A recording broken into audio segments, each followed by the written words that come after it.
Welcome to the Pump Rules Podcast, the show where cast and connoisseurs come to talk all things Vanderpump Rules. How are you?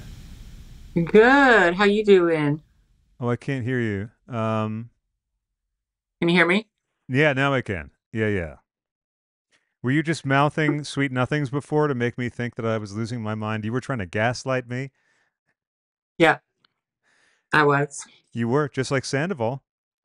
I was.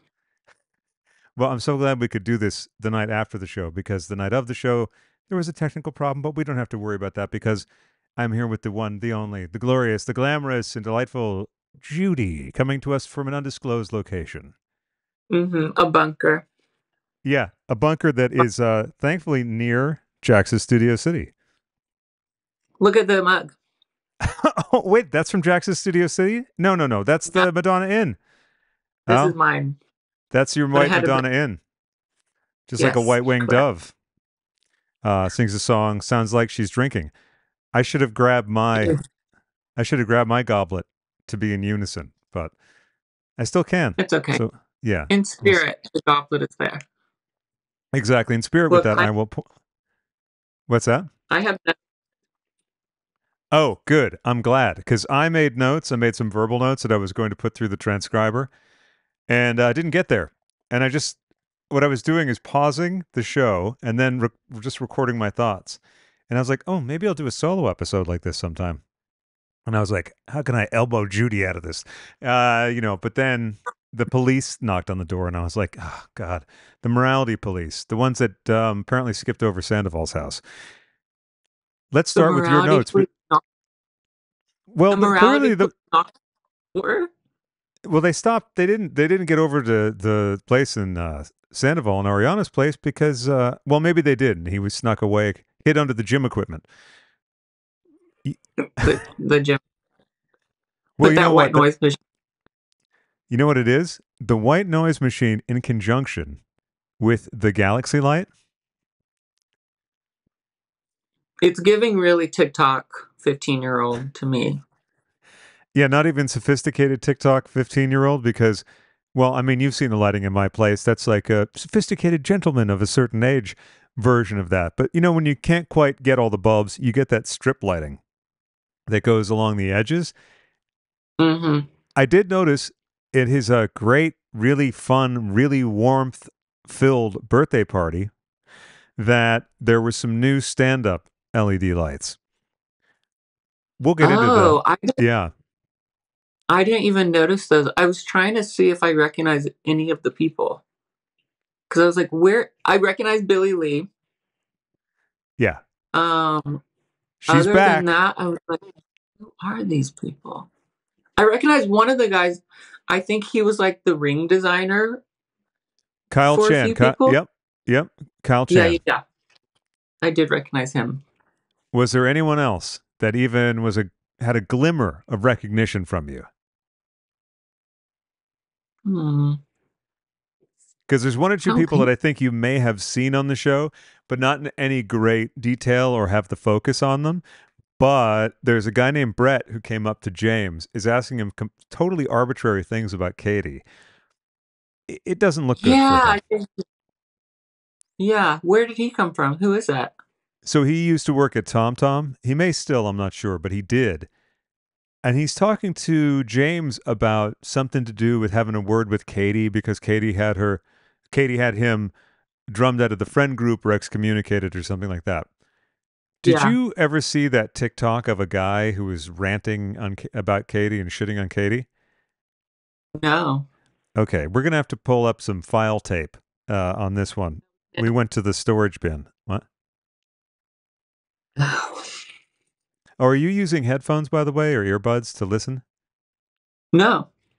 Okay, because can you hear me okay, though? Is it because you... if you have them handy, that might be good. It's fine. It sounds fine, but sometimes when we overlap talking, that compressor thing happens. It's okay if it's not handy. I don't have any handy. That's okay. Don't worry about it. I'm just gaslighting you again. We're going to have to look this up. I might drop this in later. But you know what? I feel like we're on a mission together. So I'll just cut out the silent bits. Okay, while I'm So I doing think, this, yeah, go in ahead. the lower third, I think it did say TomTom server Yes, as it if he did. was current. Pardon the TikTok just going on randomly, but that's a tribute to Katie in After Show Volume 2. Have you been watching Oh the yeah, after? she was looking at TikToks and it just blasted while Ariana's like being very heartfelt about something. That was so It was good. about What's it was that? about the money. Yes, Ariana was going into detail about the money and Katie just like pulls up TikTok. it's so great. And she said, well, my phone just opened up and it was on. I like that, though. The money thing. We can get into that while I'm looking up for the TikTok thing. And, of course, we're going to get back to who the fuck were those people at the party. I have a Yeah. lot of thoughts on that. What do you The think about money. Go ahead. So let me think about this. It seems a little, I can see both sides where if he's out all of that money, he's probably like a little screwed. But I can also see her side where it's like you've lied about some things, and if it's not like laid out where I can understand it, I'm not just gonna like write you checks. I You know, completely so agree. it's shitty on both ends, We hate when that but happens, too. it sucks when there's like joint account and then all the money got confusing because me and my husband now have a joint account and that's what we pay for everything out of. But once you refinance and then get loans, and it just becomes like very murky and confusing. So I understand her being like, please send me this so that I can like fully understand what you're charging me for. But who knows who's being the most truthful with like him sending over Spectrum documents or like invoices. I was like, okay, well, if it's that, black and white, then she would get it. So I don't know. I would need to know all of the information before I make a judgment on who's right. But I can see both sides. While I can see both sides, theoretically, my ex, who did the exact same thing to me, i.e., sleep with someone who was theoretically a friend, though I was never that fond of them, who also managed the building here. So that would be also around the time when I hung out with Sandoval a lot. So I don't know, maybe he took some pointers from the whole situation. Although, so she did that kind of stuff with the money too. She took over the control of the finances and whatever, which was fine because I was like, okay, yeah, but then it became very sort of weird. Then there was a car that was being leased. My name wasn't on it. And even when I was broke, I was still paying towards it. Then it was being Turoed, the Airbnb of cars. You could rent someone's car. Oh, we're not making much money on it. It's not really doing well. And I said, oh, well, okay, cool. So eventually I said, I'd like to see the statements. Freaked out on me. Freaked out. I said, no. If I'm going to be involved in this in any way, and you're telling me it's not making any money, yet the car is not available when I need to use it, I need to just be able to access the account. Lost the mind. So when I think of that, and I see the way Sandoval's talking about stuff, saying that what am I going to get an accountant and pay for an accountant? And then he talks about the Spectrum charge on the bank statements. Well, dum-dum, it's on the bank statements. Or do you not want her to see the bank statements? Bingo. I bet that's it. Because if she never saw the actual rate of the mortgage after they refinanced, which of course was done in order to allow Tom to put all that money into The new bar. Exactly. Yeah, I wouldn't be surprised if he's trying to conceal something. And so he's like giving little bits of information. But if you're on the other end, you're like, oh, I don't trust what you're saying. You're giving me like random little things. I need to see the big picture, and you're obviously hiding something. So then you can't trust the ex at all. No, especially because why would she trust him with anything at this point at all? Yeah. What do you think about Lala's feeling that she should have just hightailed it out of the house? Oh, like left and let him have a party? Well, the parties. She does seem kind of like, well, let him have a party. And granted, she probably couldn't actually call the cops on him. I mean, she could, but it would be a little just a disruption. But she said later, I'm just being dramatic about that. I'm just sort of expressing how pissed I am at the idea. I have to say, Yeah. I think it's tacky. You know what? Why don't you go to the hotel? Or as she said in the after show, you own a bar. Yeah. That's true. Oh, wait, I'm sorry. They don't let him in there. Exactly. Maybe Tom Tom. He'd have to do Tom Tom. Yeah, that's right. He's still, he's still allowed in there. What? Go ahead. There's a vacant space at Pump. He could have just rented out the place. That's right, because Pump was closed for about 90 minutes to 3 hours. Mm-hmm. I think I'm trying to put myself in her shoes. I would be pretty pissed. And I mean, Anne is just like God's gift to this earth, the most precious angel being. Yes. But it's lost in translation that he was like, I kind of want to have friends over. Maybe if I got her a really nice hotel. But then either way, how it's presented to her is like, hey, Tom wants to have a party and he wants to get you a hotel. That's never going to go over well. Well, although better than when he says, just text her and tell her we'll have the party, but we'll end it early. He tells Anne that and Anne goes, oh, I've already texted. Because you know what? She's on the ball. Anne is on the ball. Keeping everything afloat. Yes, she is. Yeah, she's protecting us and other people. One of my favorite moments in this episode was, I think it was this episode, was, the party discussion. And Anne going, okay, great, thumbs up. She said okay so many times. And each of them was saying not what they felt. Like, okay, Anne's, I guess, being like, oh, shit, I have to go tell him he's not going to be happy about it. Oh, my God, that's what okay means in that instance. And Ariana's politeness is like, okay, great. It sounded like two really heated business colleagues who just can't get along. Yeah, you'd have to. I hope she's not internalizing this because can't kill the messenger. She's just in the crossfires. I think Ariana gets that though, because Ariana's not like taking it out on her. But she could, if she just took Tom's suggestions to just tell her, which he says something to that effect at the kitchen table. Like instead of having the idea, well, maybe I should go take the party somewhere.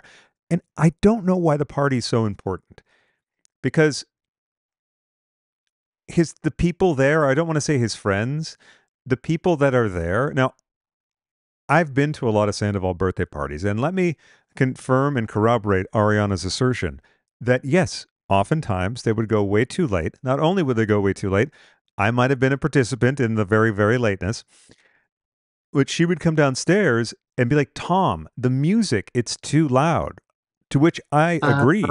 I mean, I didn't get in the middle of it, but I'd be like, yeah, could we turn it down a little? Because honestly, sometimes I'd be like, I'm having trouble hearing, and I don't enjoy this. In an apartment complex, right? Well, no, at that house, because your screen went dark. You were shocked, right? It was too shocking that it was. I blacked out. Yes. It's a topsy-turvy emotional ride, this show. At that house, the soundproofing is interesting. If something's going on upstairs above the TV room, the room that's right in front of the big glass doors where she takes Maya out, you can hear everything under that. So say someone else was staying at the house, staying on the couch, they would have heard him fucking Rocky. But you can't hear it, I guess, across the way, especially when you're crying. Hence the white noise machine. There you go. Now, do you think that Ariana and her friends, because she has actual friends that come over the house, do you think that they're dying to hear everything him and his friends, in quotes, are talking about? I was wondering, like, when Ariana and Katie were getting ready for emo night. Yeah. In the house, and then he was like getting ready for the birthday.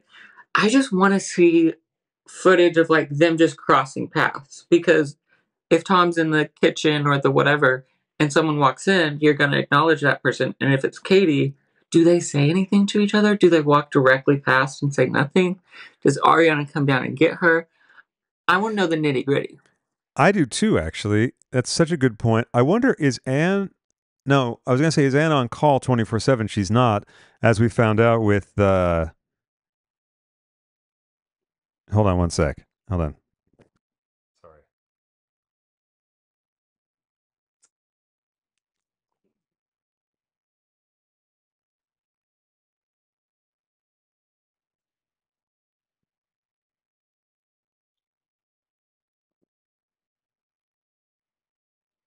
Sorry about that. Right. Anne's not on call 24/7. We know that because she talked about the mail and Saturday and whatever. I can't remember. Something about the mail, bitch, whatever. But then there was some story about Schwartz intercepting the mail or having it sent to Schwartz. But I don't want to get too far away from what you were saying. How do they ambulate around the house without bumping into each other? Ideally, we will see that. Maybe Katie ran interference. Mm. Oh, I have a thought. Scheduled times. We're leaving at this time, so oh, hold on. Sorry. Someone just wanted to make sure I got home okay because the rain was so nuts. Oh, it was. I ran out and got wine and ice cream, and it was insanity. That's for you to make that lovely sorbet. What do you call that again? It's the... With the wine and the ice cream? Yeah. I don't know. All I can think of is an affogato, but that's espresso. Wine is your espresso, right? Mm-hmm. It gets right. me hyped. Yeah, so when you say a triple espresso at your place, I know what's going on. Go ahead. Wonder if it's like a Google Doc of some of sorts, or like a shared schedule, because that would work, I think. That must be what it is. And I'd like to get Anne on the show. I think that's possible because she did resign as Sandoval's assistant and has her own podcast now. I did not know that. I wish I remembered the name of it. I will look it up. I'll look it up right now after I sort of look up the TikTok. But back to the party, amongst the folks at the place, outside of the folks that you've seen on the show, there's one mutual friend who I think works at TomTom. Well, then there's Brett, who used to work at TomTom or does work at TomTom. Mm-hmm. Then Kyle Chan, of course. And then the most grotesque description of a person there was when Jason comes in. We're hearing about Jason's coming over. Jason's coming over. And I'm thinking, who's Jason? Jason's the guy that stood by him.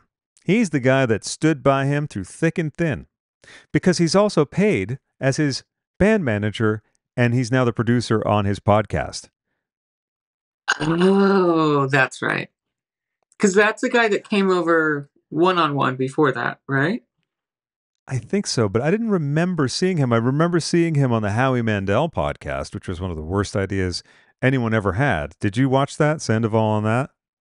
No. Oh boy, he broke his silence about the whole scandal on Howie Mandel's show, and Howie had never seen Vanderpump Rules, not one frame of it.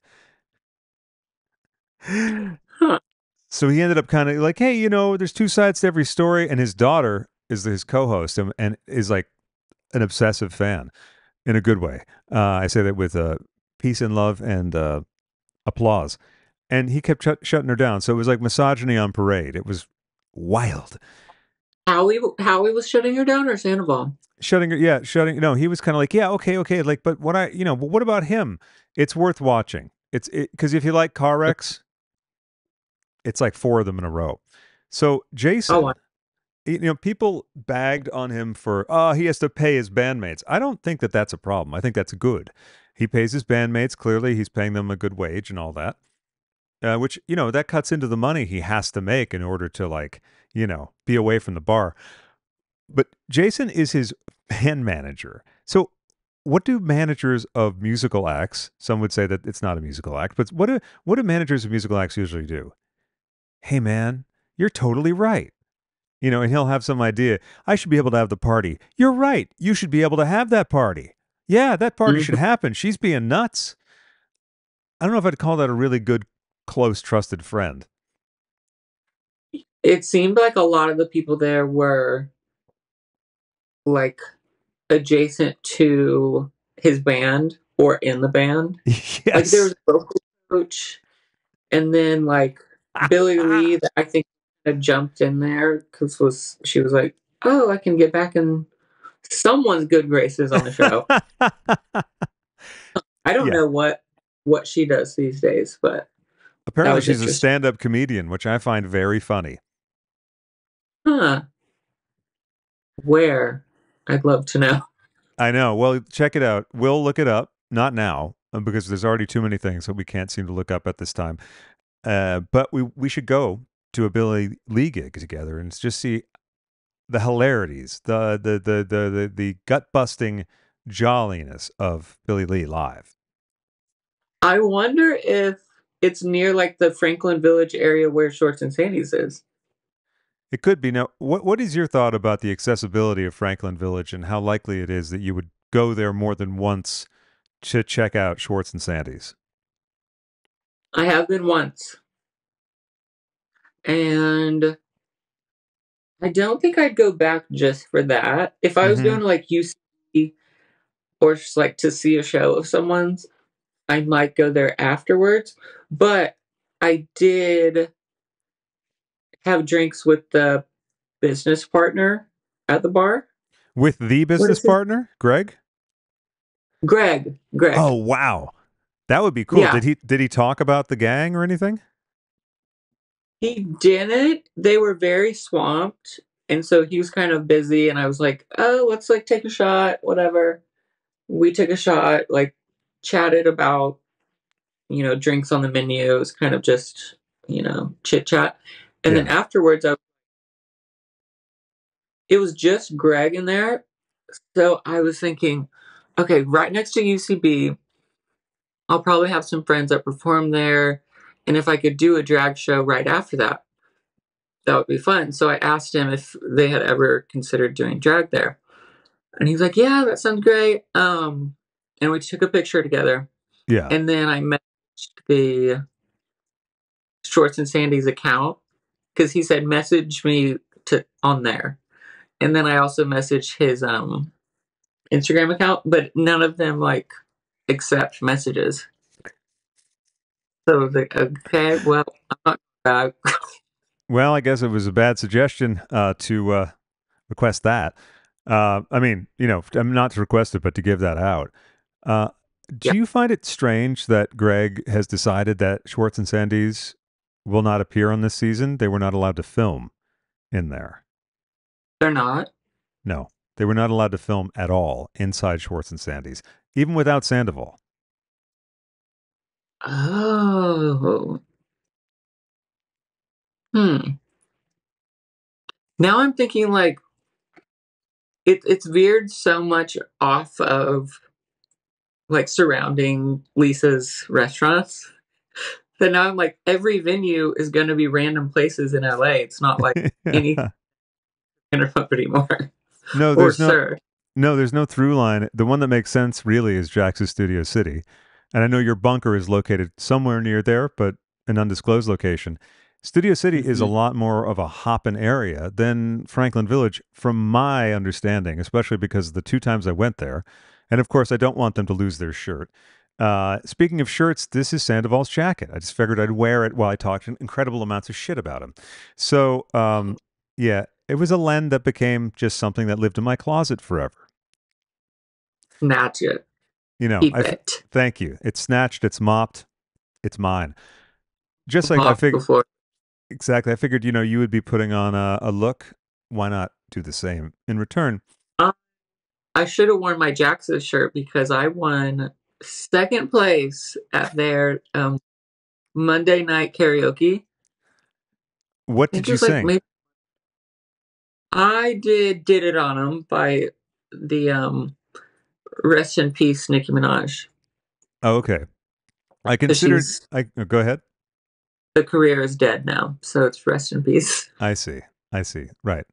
I would go and do the karaoke. I do like to do karaoke, but then I thought, well, perhaps my choices would have aged out amongst the crowd that goes there for karaoke. So I'll have to survey the next time because none of the 90s songs are for me. I tend to do like Sweet Transvestite from Rocky Horror, which sometimes really bombs in a room. Sometimes people do not want to hear it. Not a good room. You're in the wrong room if it happens, but go ahead. It's like a mixed bag, but I have been there during the day, and it is in a good spot on Ventura. So I think they've kind of positioned themselves as more of a sports bar. So when any games are on, it's pretty packed. Yeah, and when they had the viewing party the other night, it was not last night because it's torrential rain and floods and everything. But their viewing party was packed, and we were looking, we being the folks who did the last episode, we were looking for any indication of how Schwartz'n'Sandy's viewing party went. I didn't hear anything about it. And to what you said about the social media accounts, I don't know who's running them. Although last week's viewing party invite did look very much like Sandoval's thrust. A random bag of tricks. Yeah, and a lot of sort of vituperative, like, you thought, we'd get us down. And I'm really noticing a lot more of that than I expected this season, and in particular in the after show. He's really going great guns for Ariana's neglect, and she did this, and I don't know, it just doesn't sound right. And like, I was around them, there had been times during a holiday where I was like, gee, they seem on different pages, but it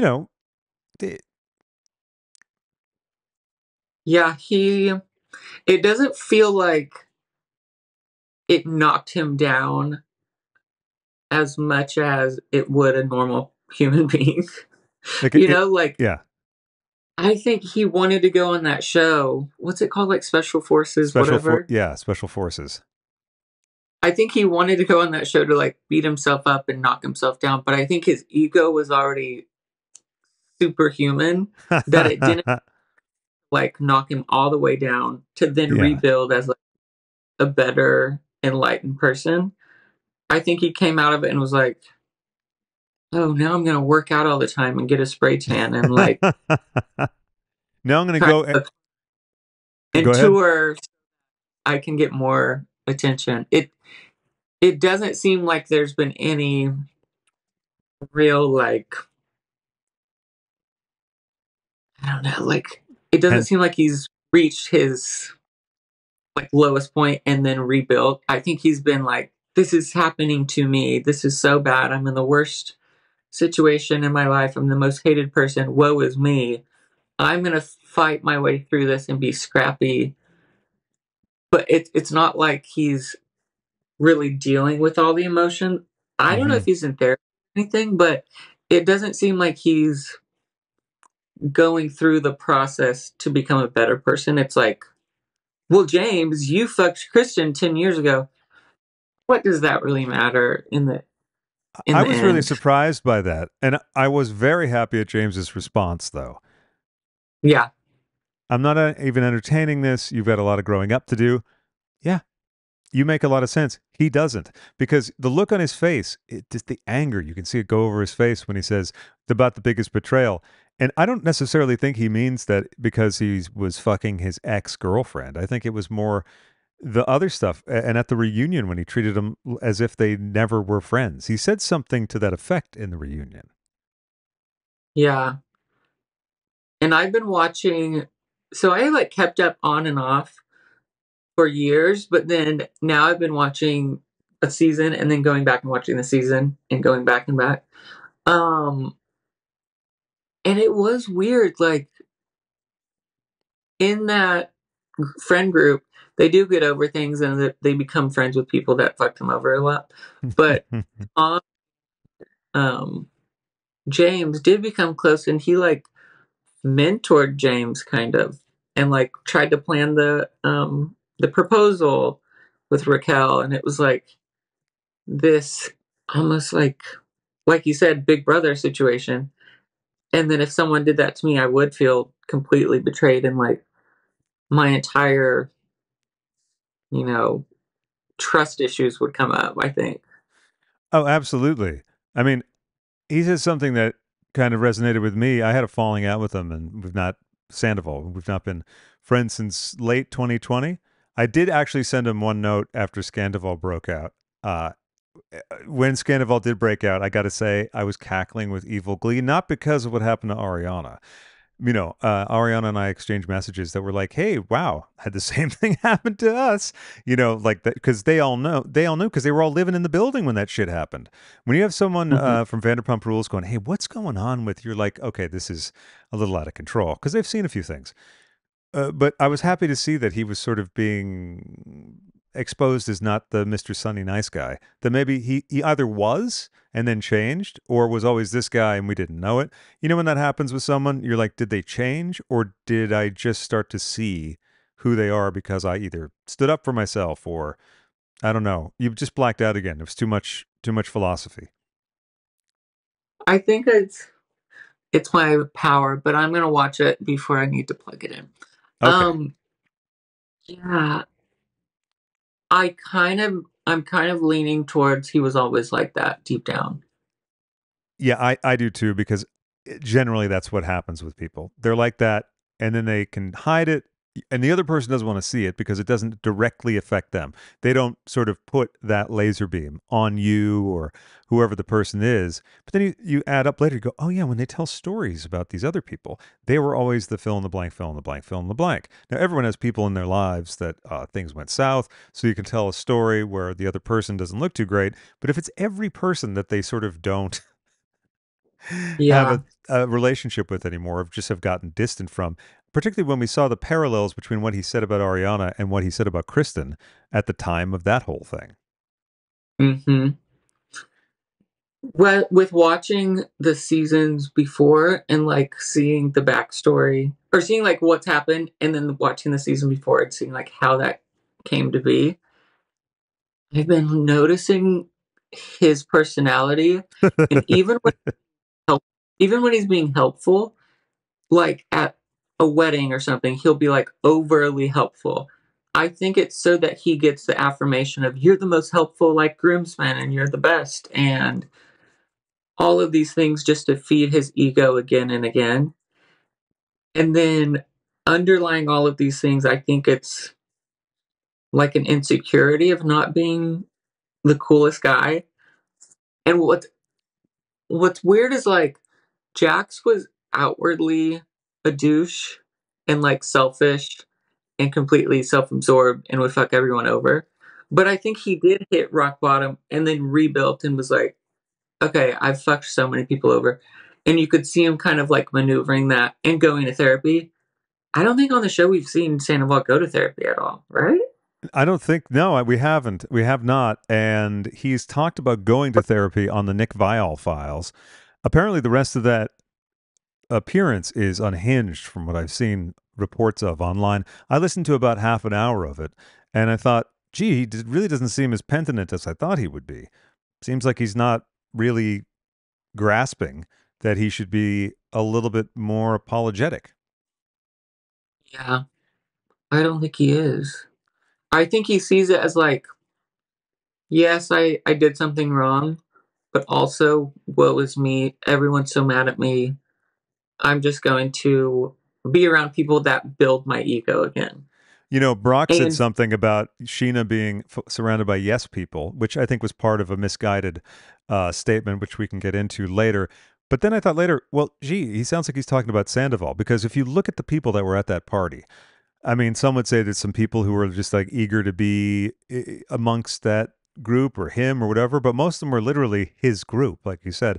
The lower third said, like, sound tech, drummer, or whatever. I don't know the specific names, but I thought, gee, so these are all people in his employ. So it would behoove them to go to this party because you're in a band. So it's like kind of, it's not like, oh, the boss is having a party at the corporation. But then it is, because people do that shit all the time. And then, mhm. Billy Lee, I don't think anyone really has any idea, any thoughts like, oh, she's just wanted to be a solid friend. Yeah. She just Like cares. In the other after show, didn't Ariana say that she thought Billy Lee had been living there for a week or something? Yeah, and I get the sense that if she thinks that's because people have been telling her, "Hey, by the way, did you know that Billy Lee is living at your house?" That's my guess. Yeah. Or Anne's like, please don't come out. Billy Lee is throwing a party. Billy Lee's having a party with she's formed a band, so they have to come to the party. Maybe her fellow comedians. Who knows? So I yeah, speaking about trust issues Hmm. and Scheana, I do think that if you are like if you have a tendency to need control over your surroundings or like even like your child's environment and things like that, where she was talking about OCD and stuff, I think that if your trust issues are triggered, like they were with Raquel specifically for filing the restraining order, and then with Tom, like a friend she's had for over 10 years, lying to her for months, I think that might trigger some symptoms that might have been dormant for a while. Yes, I I agree feel like completely. the story with what's going on with her, but it made me think about that. Well, yeah, I think it's a compound fracture. I think that having a child, first of all, as someone who can claim to know something about that, having a son now, it's a lot for the mother especially, and for a mom, it's hard to differentiate what is my intuition fueled notion of what is good for my child and what is Hmm. fear based. I don't want to say nuttiness, but fear based irrational thoughts. And Right. we all have rational thoughts. You and me both, because for those watching and listening who don't know, we're both bipolar 2, which of course is the more sophisticated bipolar. And our Hmm. apologies to those who are bipolar 1, but you get to have the really up bits. So uh, if you're at the store, it's up to you. We've told you the different kinds you can have. So Sheena's OCD looks crippling, not just to her but to Brock. And of course, it's not about Brock, but Brock is not the best when it comes to saying something in a sensitive way. But I'd Hmm. like to afford him a little bit of grace because I think it seems like he's trying to, but he says the worst possible version when he's like, what does he say? Oh my God, I wish I should have written it down. But when he says, before he goes, you're OCD, he says something about you. Like wanting to control everything. Yes. Or, Yeah. or forgot what they were talking about getting the nanny. He was saying like when she needs to like let go of control and blah blah blah, and that's when she knows like just shut up, like please stop talking. Um, She can't let go of but anything. Isn't that what something like what he said? yeah, I can't remember the exact words. But then I was thinking, oh my god, if my mother-in-law was there while I was trying to deal with my wife's mental health and everything, I would be pretty irritable probably.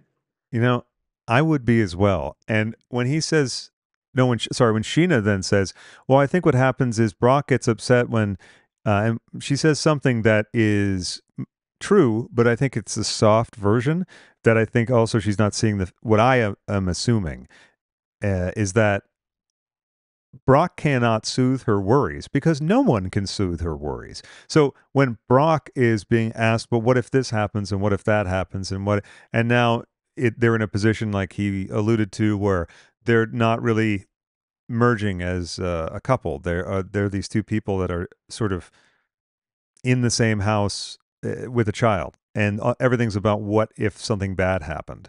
So then my guess is she goes to her mom and then that sort of makes Brock feel like he's not of equal standing. Yeah.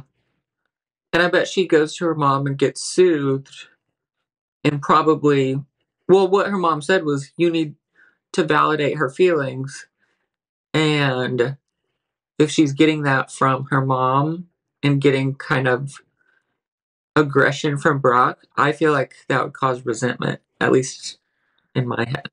Well, yeah, me to me too, and that would I can see that I could easily see that happening to me or anyone. But it's also like that dynamic's not great either because he he's trying in his clumsy ass Neanderthalish way, but then there's his feelings to think of too, and then they both will be at loggerheads with each other because they both want each other to feel good, but Mm.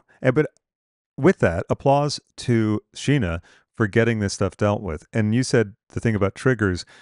I think I remember reading or hearing something about her having relational OCD or relationship OCD, which I can vibe with a little bit. I think you can too when we're in one of our special moments with bipolar. I think all of that stuff triggered it. And then having a child will just bring stuff up to the like 15 on the 10 scale. And people get Yeah. postpartum, all kinds of things, postpartum depression. So it could be a bit of that mixed in. So now she's on Zoloft. That's promising. I don't know what medications are typically used for OCD, so I can't say, but she's going in the right direction. Yeah. I I wonder how much of it stems from her issues with Shay too, and just her trust being completely decimated. That it's just He, layer upon layer of shit, and I'm like, girl, I'm glad she's getting help from a therapist. And you're right, it does seem like Brock is trying to understand. It's probably frustrating, um, because but also you just gotta. he doesn't, if she doesn't have the tools, he doesn't have the tools because it's not in his head. So it's like a complete 180 from maybe the way his brain is working. And this could be either gender too, because it does sound like we're saying like, hey, the guy's got to have, but in a partnership, it can be very difficult to have that sort of thing. Yeah, I feel like there should be a type of therapy. I mean, everyone should have therapy about themselves too, but a type of therapy or group that you can just like talk about how to support someone going through a mental health, not crisis, but a time Moments. period where having their moment. Mm-hmm. Because some you don't know what to do. You don't know if you want to like provide a lot of assistance or let them figure it out on their own. And even being that person, I don't know what I want the other person to do. I'm like, do I want, support, or do I just want to like be by myself, go through all the emotions and figure it out? It's tough. It's So I really feel tough for because them. also when you're in the middle of it too, it's hard to say like, I want the cyclone to go that way. Could you help push me in that direction? And then also, at what point does the partner become a caregiver? Now, I'm sure you and I both have had worries about that, or in the reverse. Do you know what I mean with other partners or whatever? Because that's like a slippery slope because you want the person to feel good. But if making them feel good requires you to indulge every little fear, suspicion, or I think there's someone outside running outside every time there is. Well, it's not too long before you're just like running around on eggshells. Basically, it's a different kind than narcissistic abuse, and it's unintentional. But yet again, the result is the same to a degree. Yeah, and I think she even mentioned exposure Yeah, exposure therapy, maybe therapy. Yeah. exposure, but she said something around those lines where I'm like, okay, at least she's willing to push herself a little bit outside of the comfort zone, because if you're so sheltered and you like keep on having like insulation from the real world, then you can hermit yourself away and limit, your entire existence. I have to find a charger because I don't want this to die on me. I appreciate that. I feel like if I ever got high at your house, I would melt into the couch and It's a good couch, isn't it? It's a good couch. just so many pillows and it's too soft and I'm just like, Well, you're more than welcome to anytime. Just come on over, melt into the couch. We'll put an old season of Vanderpump Rules on and just soothe our mental illnesses. Uh, for it. one sec. Oh, one sec. One thing. Sometimes when I'm editing shows, I see the angle cuts to me and I'm like doing that. So I'm just trying to get it in there now. But you were going to say something, but I got to say couch. You just said it. I can't say it enough. It's an important part of a comfortable house. So I hope Scheana does get that couch. I guess we've seen that she does on social media. But what were you going to say? She deserves that couch. I was gonna say, so Sheena's nanny, that's the pink hair girl that will be kissing Schwartz and Katie. Oh my God, is it? Yeah. Oh my God. I did not put that together. Excellent detective work. Wow. Unless it's like someone with very similar hair. I didn't look like really close to her face in the trailer, Mm-hmm. but I assume so. That I think. I'd like to think that that's the case. Because that's another layer of drama. Although poor Scheana, she might flip out a little bit. True. It's a little too close for home. But Yeah. that friend group is always A little too close incestuous. for home. Something that is pretty close to my home, but not their home, is the Belmont. Now, the Belmont is the site of many, many, many, many, many parties over the years on the show. Uh-huh. You know where my apartment is. It's not Yeah. like down the street from you. Again, undisclosed location, but the hilarity of them coming back to the Belmont to have this sort of come to Jesus moment, ideally for Sandoval, but it's not. It's more of a stress eating fandango for Schwartz. That food looked so What's that? That food looked so good. It did. It looked like he ordered tater tots and nachos. Does that seem right? I think the other thing was Brussels sprouts. Oh, okay. Well, that'd be better. Look, I would understand either order because he is stress eating, full on, Yeah.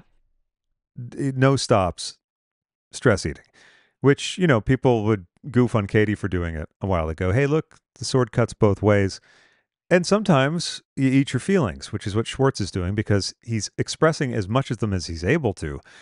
Have you ever seen him look so uncomfortable in any scenario?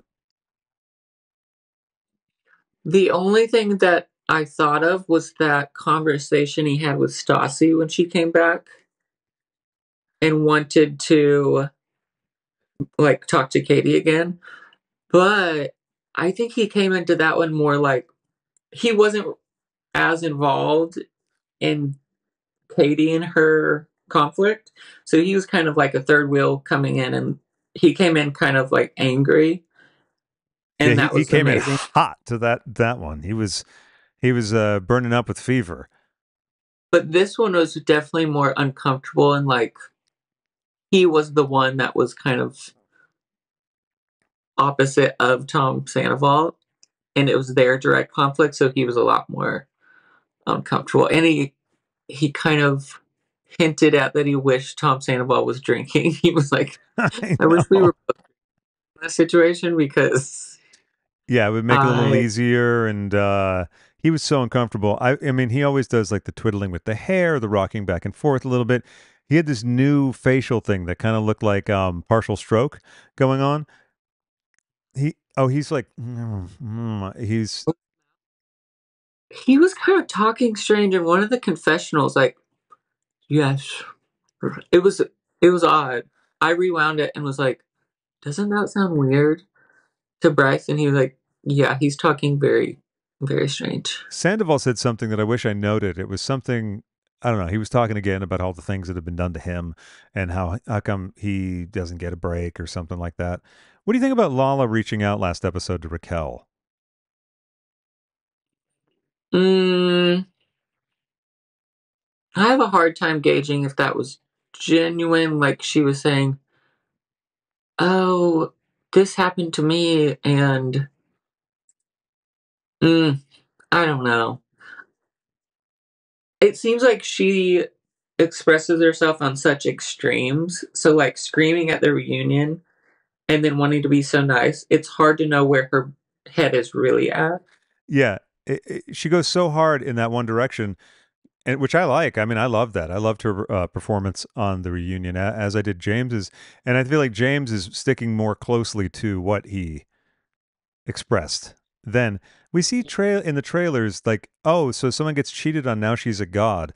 Now, the trailers are always thankfully a little bit deceptive. I'm eventually we'll find out what's going on with that. But I should really bring it back to this episode because there's so much stuff. And the last episode, if we pull that stuff in, oof, oh boy, we're in for it. You might black out again. Although I noticed the connection is stronger, so the power situation has been taken care of. And that makes me wonder again about the bills.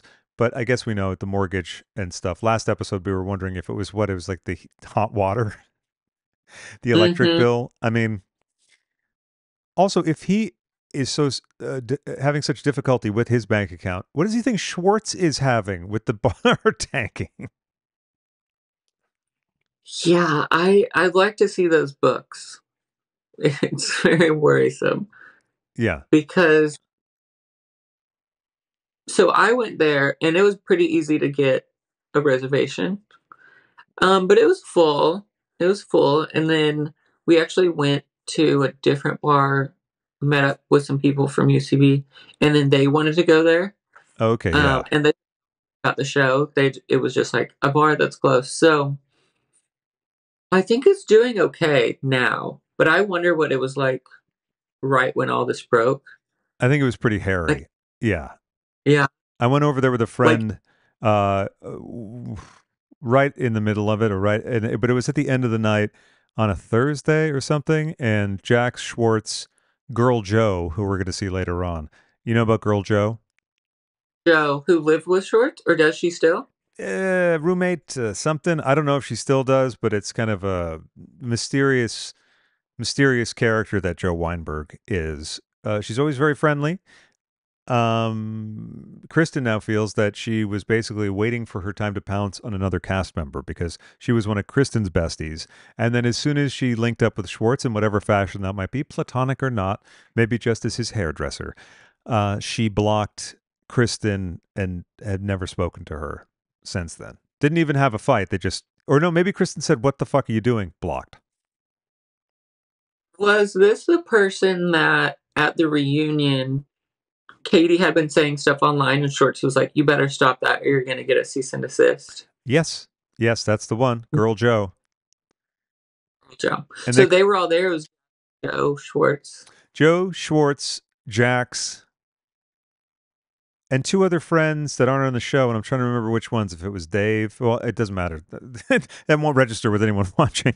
But yeah, a bunch of friends. So then it was the end of the night, though, and we just stopped in to say hi. We wanted to check the place out, and it looks really nice. But as I mentioned on the last episode of this podcast, I can't imagine what the viewing party is like because I couldn't even remember TVs in there. Then friends of mine who had gone there for dinner remembered there were two behind the bar. So that's tough. That's a tight situation because Jackson Studio City is like lined with TVs. Yeah, because I think it's like pretty much made for a sports bar. But yeah, I don't know. I can't remember TVs either. There's only those two. Yeah, that's that doesn't a watch party make. But look, I don't want them to. I want them to not lose their shirt. But this episode, what else happened on this episode? You took some notes, so it's your responsibility, Judy. Okay. I did take some notes, but go ahead. Pump closed. Pump closed. I happened to be there that day. And it was interesting seeing Lisa give one of the many speeches I've seen her give because this time she had a microphone.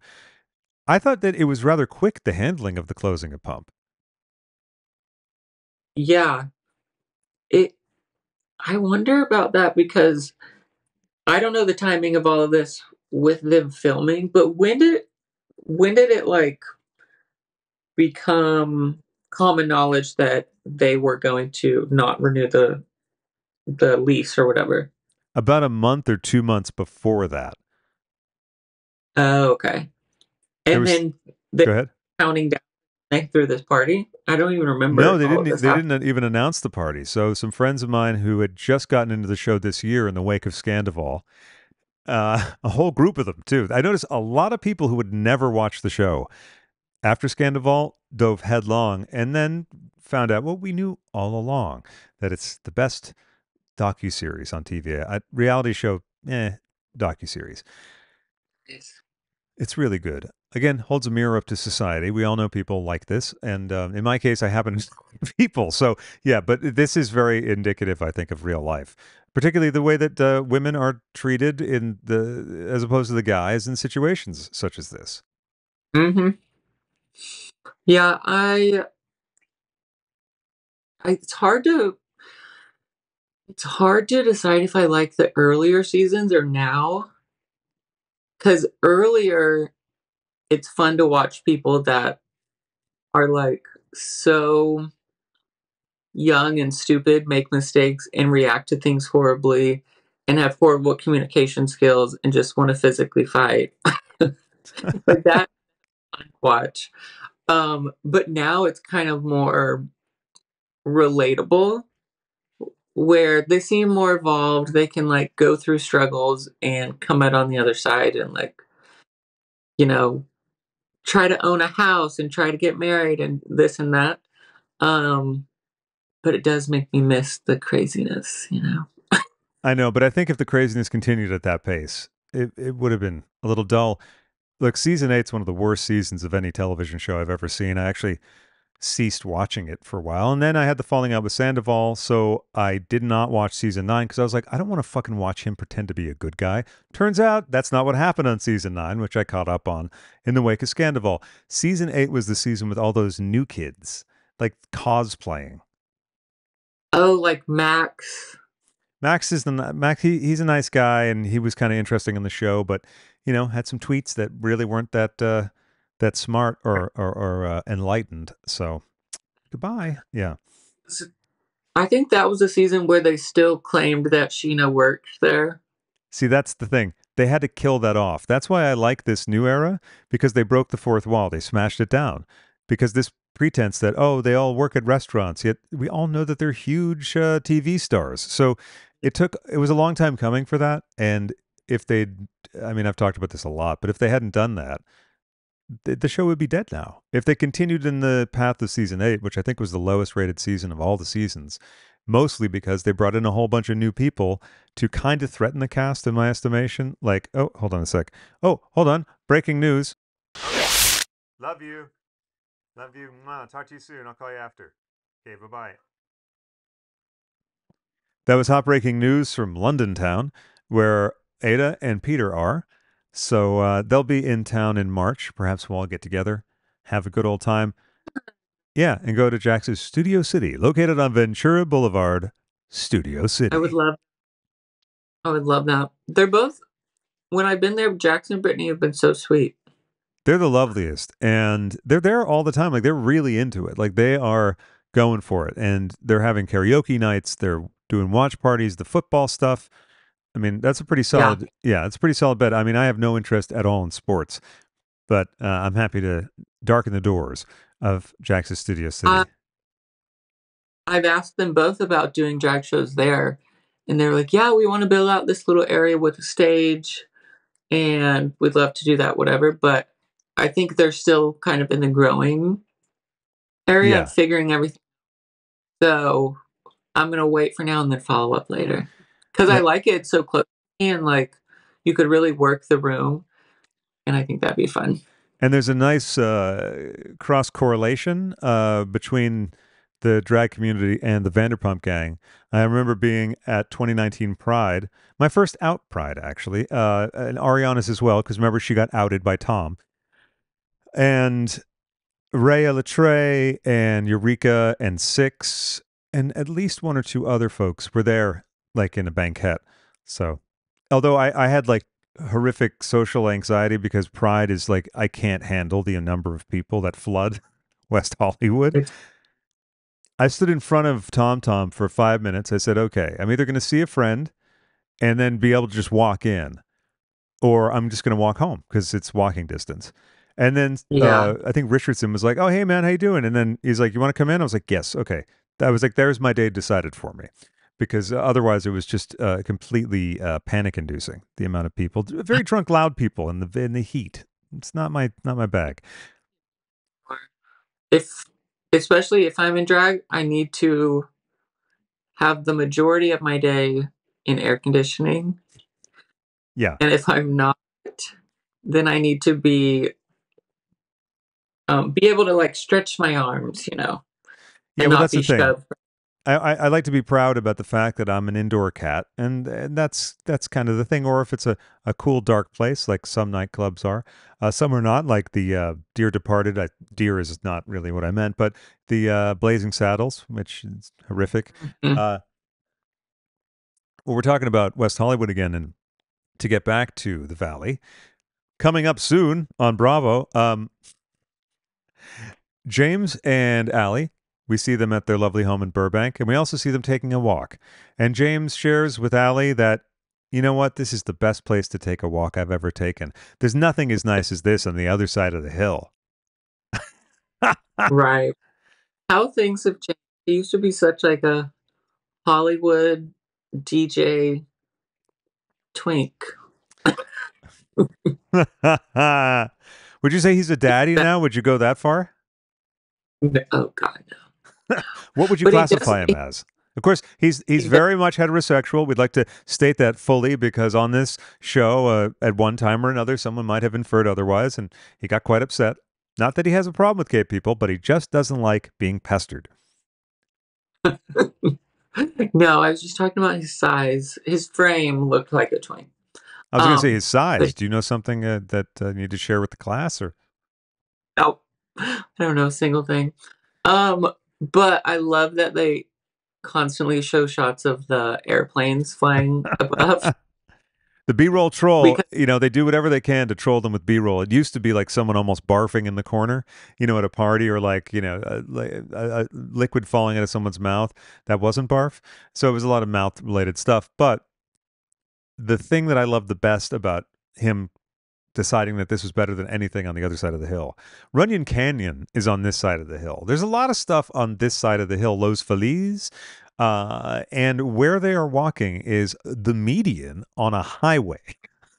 I was just like, where is that?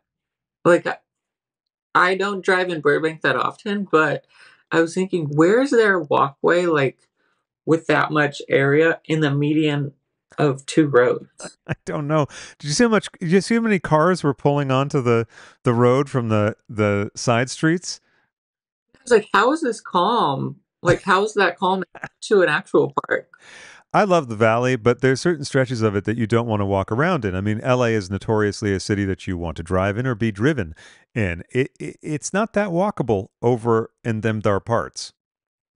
No, there's definitely other options besides the median of a highway. But then, That was really that was so go odd. to. I love those two though. What do you think of them? I love. I wanna get a full reading from Allie. Is her name Allie, right? Allie Luber. Yes, Lewber. Yeah. Find her on Instagram and book a session now. I should do one. What's funny is last season, I think in the beginning, they went to get, I think it was like a tarot card reading or some sort of reading like that at a little, mystical shop, and it's right down the road from us, and they like take you into this teepee and do little readings in there. Oh, wow. Huh, she seems like a cool girl. I remember that. Yeah, that was good. I also, around that time, started to notice that she suggests things to James, but she doesn't say them in an ultimatum-y way, or she doesn't do what Rocky used to do, which was basically paint him as the devil and then hold him to an unreachable goal, and then just talk poorly about him to her family. But I've gotten into that before, and I will again. This is about Allie and the magic of Allie, and her reminding James that that's Ariana's bush too. We got to be sensitive about Ariana's bush. Take very good care of it. Do not pee on. That's Ariana's bush too. And look, unless she's into it, and I don't know, you know what I mean? And if she was, and I knew that, I wouldn't out her like Sandoval did a few years ago. Allie is the voice of reason in so many respects.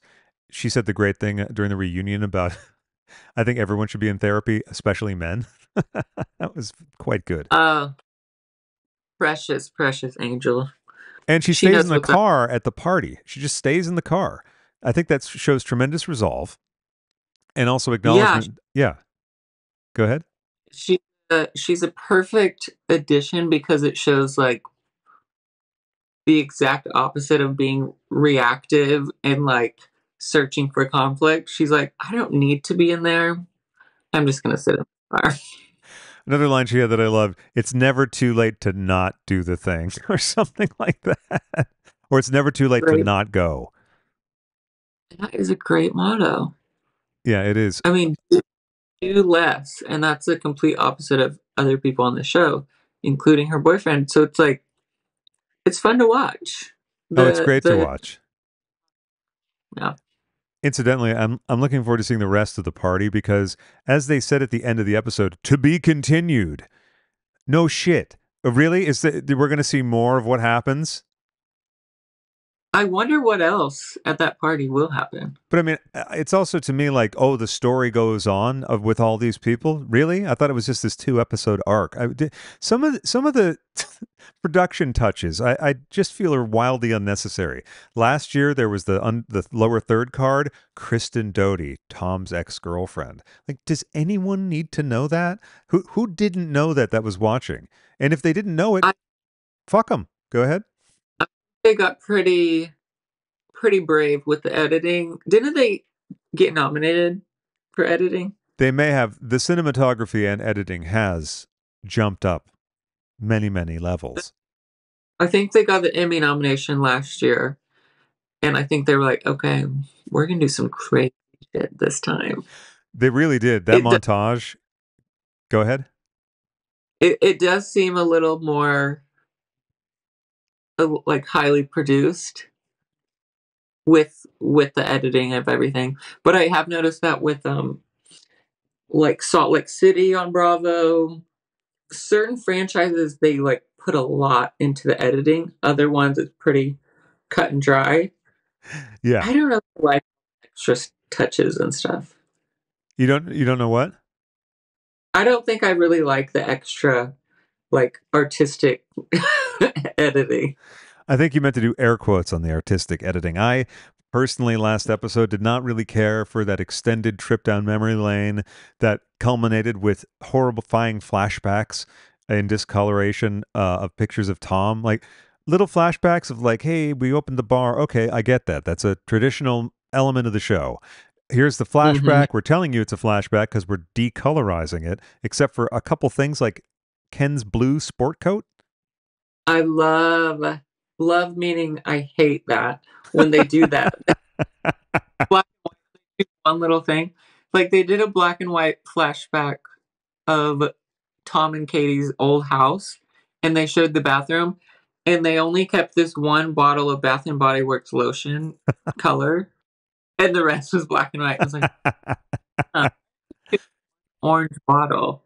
Those are the little touches I love. But I love like what bit they pick. I don't really dig the whole motif, but what did they pick to isolate? Also, which bit did they leave in of dialogue?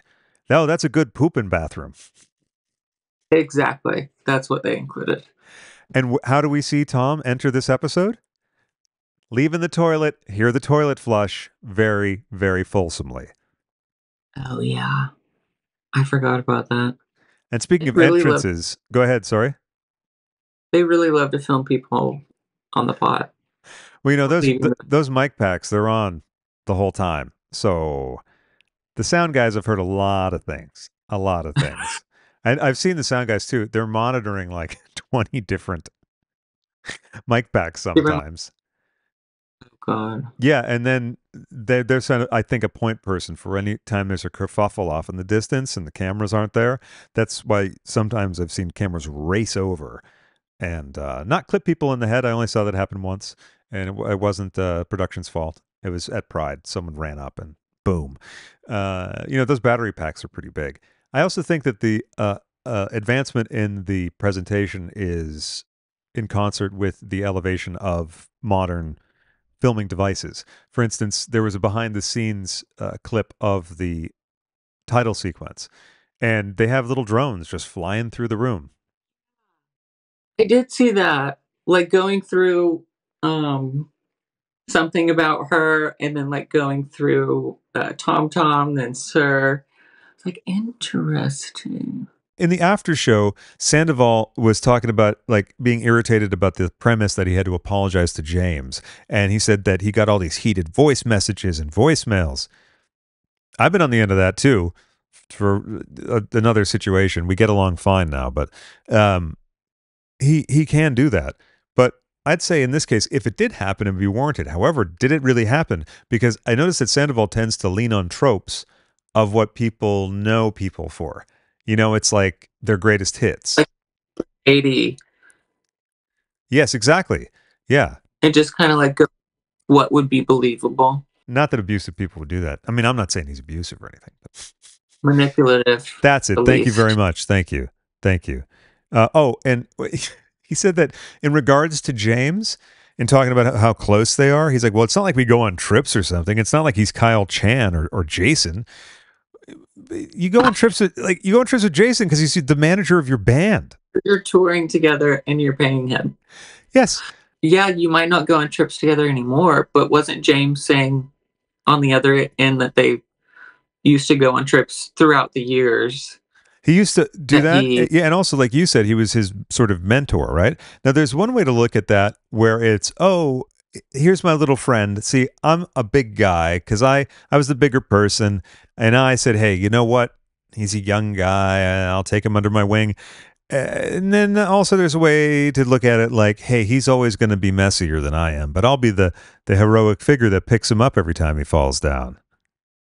True. Trying to position yourself as like the good guy, the like helper, and trying to lead someone away from being destructive. Or maybe encouraging the destructiveness and then sort of being like, hey, you got to watch yourself. Now, I don't know. And listen, I've been the benefit of Sandoval's largesse a number of times. This jacket, he gave me my red jacket that I love. Not only that, it was a very nice story. If this was about someone else, people go, ah. One birthday, my birthday is Valentine's Day, and he gave me this lovely red velour jacket. And then the next year, I was a lot slimmer. And so he had two of them, and he brought the second one because he said, this will fit you better now. And so that was very nice. Oh. So, you know, it's hard to say. I know I'm going pretty hard for him, but I just really don't like how he's coming across. Yeah, I know I'm in the minority. I know that, you know, people are like, hey, we believe in Tom, but go ahead. There's definitely a lack of PR training or awareness or, you know, therapy there. It seems like though he won't listen. Oh, go ahead. Sorry. You said that he is in therapy on the Nick Viall show. Yeah, that's in the half hour I heard. He said he was in therapy and that he was still processing a personal loss, a very sad thing. Ali, a very good friend of his from St. Louis, passed away in the last year. And he was talking about that, and he was talking about dealing with that in therapy and being able to finally be able to cry about that and other things. He didn't specify what. He did express regret at the situation, but then there was some stuff that popped up that was very similar to the after show.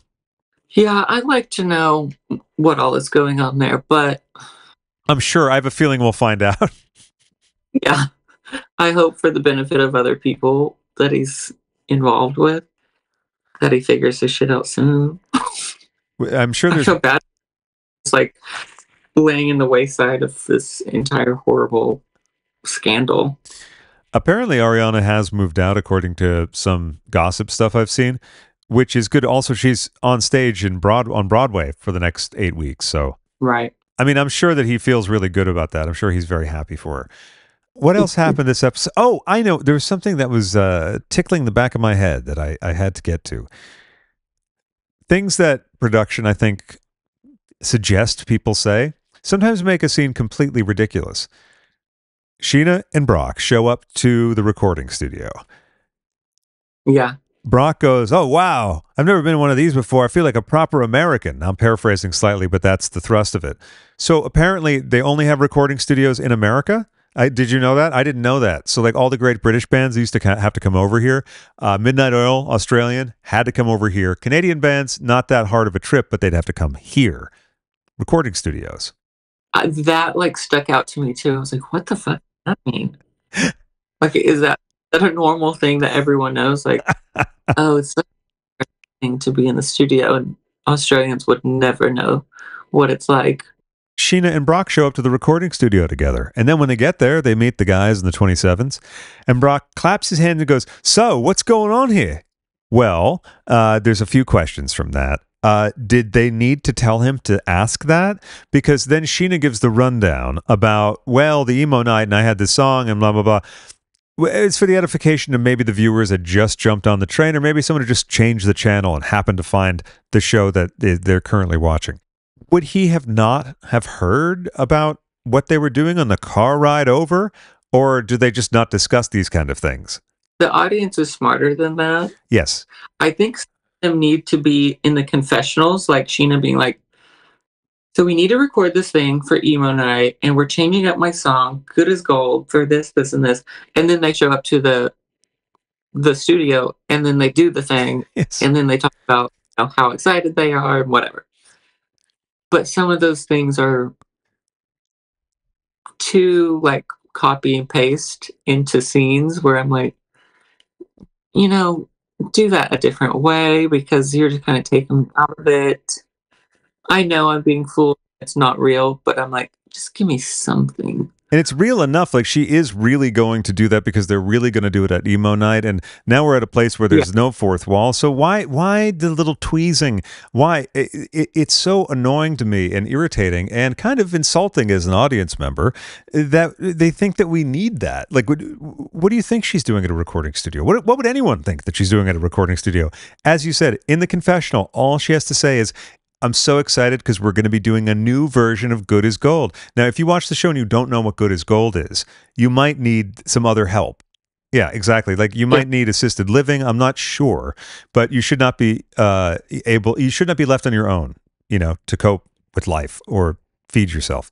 So Good as Gold is the national anthem in my book. exactly. And now that there's two versions, did you remember that video of hers? I did not remember that video. She said, well, I took myself out of the music game after my last single and video, and they showed that fucking crazy video. What is his name? Who, the dead-eyed guy that's in the video? He was in that group of like extra people that they brought in that year. Oh, was it Brett? Yes. How about Sandoval thinking that it would be the right thing to do to quit drinking? Because, well, she can't drink where she is, which is an ill-defined place. And Rachel, from what we see in the show the last 2 years, does like to tie one on pretty intensely. Is she originally from Arizona? Is that why she went there? No, she's from, I believe, Sonoma County. Oh. So it wasn't like she went to family that was there and then like the center was close. It was like she went to Arizona for this center. Yes, exactly. I wonder if in the beginning she was like, I can't drink in this center. He decided not to also. And then they were just in correspondence with letters. I also wonder what the content of those letters and postcards were, just out of my own sick curiosity. I'd like to see what kind of nonsense is going on there. But I also remember that to appear remorseful, Sandoval said, "I've stopped drinking. I got to take a look at my life. Things have been getting out of control." There was that thing going on the Howie Mandel show. And there was another interview where he was very conspicuously drinking from a big cup of coffee. So far, we haven't seen a lot of Katie on the season. We've seen a couple wonderful moments with Katie. I feel like there's a lot to come, especially with the teaser about the pink-haired temptress.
Inland.